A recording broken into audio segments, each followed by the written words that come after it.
That is the importance and that is the value of our guru, of our teacher. Sanis ustadas yuta mahima कि तम सद कुर्बानी हेकन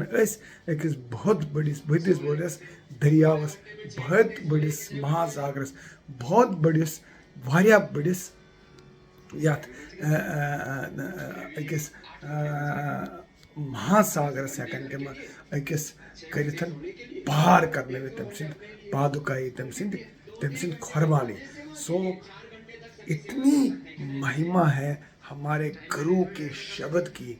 और गुरु के presence की, उसके प्रेजेंस में रहने के लिए भी कैसे भी अगर वो बोले कि उनकी जो